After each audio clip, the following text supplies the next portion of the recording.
In this video, I'm going to show you how Cersei Lannister uses the 48 Laws of Power to play the Game of Thrones. Stay tuned.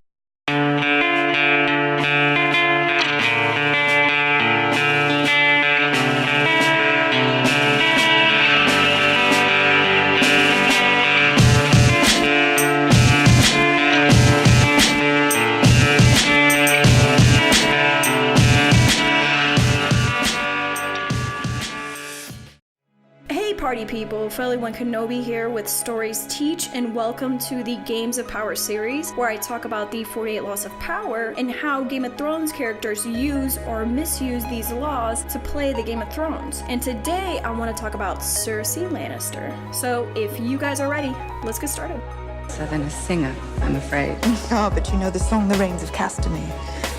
Cersei Lannister is a very interesting character to discuss because most everyone hates her, but her story is colored and there is a lot to learn from her, I feel at the least. Her biggest vulnerabilities are her irrational behavior, being impulsive, and since she thinks she's more clever than she actually is, this creates a trifecta of vulnerability. These weaknesses are ultimately what contributes to the losses she's taken over her story, but oddly enough, she has survived in spite of her own mistakes and flaws. Not all of her decisions are necessarily bad, that's just the truth.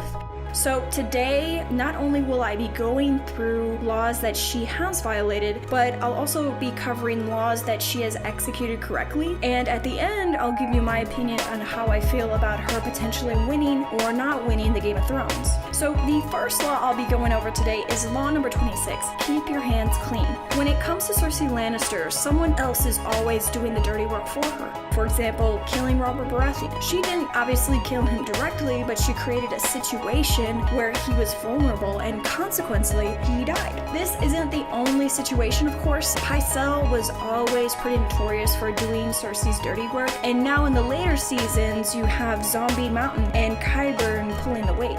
It's obviously advantageous for someone else to do the dirty work because she can't be directly implicated unless someone gets caught and spills the beans. It's better to run that risk than to risk being caught in the act. The more degrees of separation, the less likely it'll come back to haunt her. So moving on to our next law, we'll be discussing her first violation. Law number 31, control the options, get others to play the cards you deal. It's speculated that the biggest reason Tywin sent Tyrion to King's Landing was because Cersei wasn't doing a good job to prevent bad shit from happening. Her inability to control Joffrey, I feel partly was how she raised them.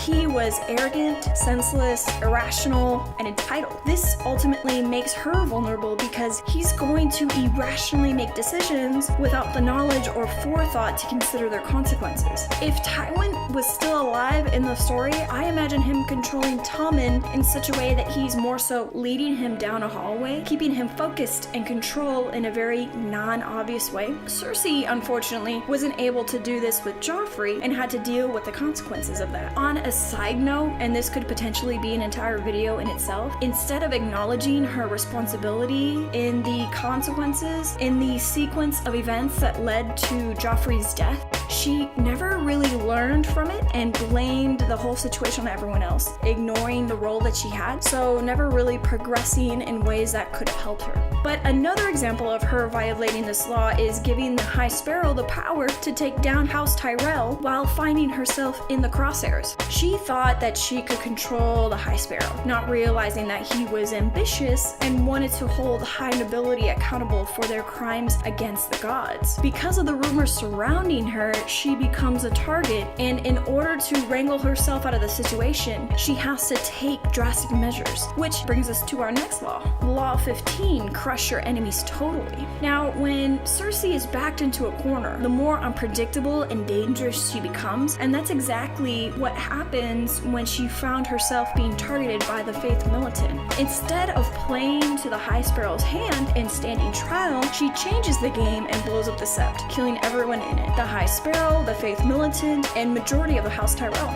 With this move, she's almost single-handedly solved majority of her problems that she had been facing around this time. She's taking back control of the power the Faith Militant once had, and with House Tyrell almost completely diminished, the only Tyrell she has to contend with is Lady Olenna. Now, don't get it twisted, Lady Olenna knows what she's doing, but now that she doesn't have anything to lose, she's a bit more reckless and predictable than maybe she would have been pre-bombing the Sept. So this makes her a little bit more vulnerable to Cersei.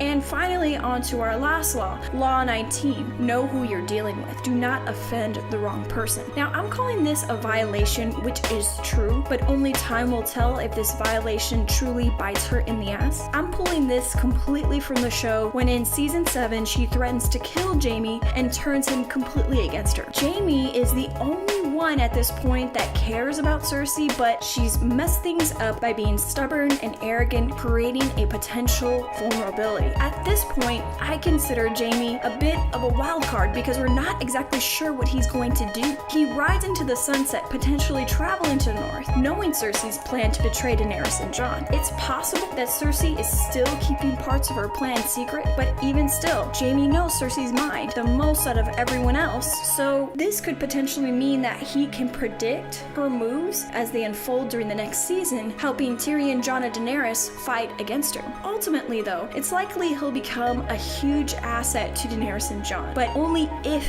he decides to divulge the entire plan and fully commit to them. That's why I consider him a wild card. He wants to do everything that he can to stop the Night King, but if they are successful, what does that mean when Jon and Daenerys turn their sights to King's Landing? Who will have his loyalty then? But what do you think? Do you think Cersei will survive season 8 or this next book? If given the opportunity, will Jaime betray her in the end? Is he the Valonqar?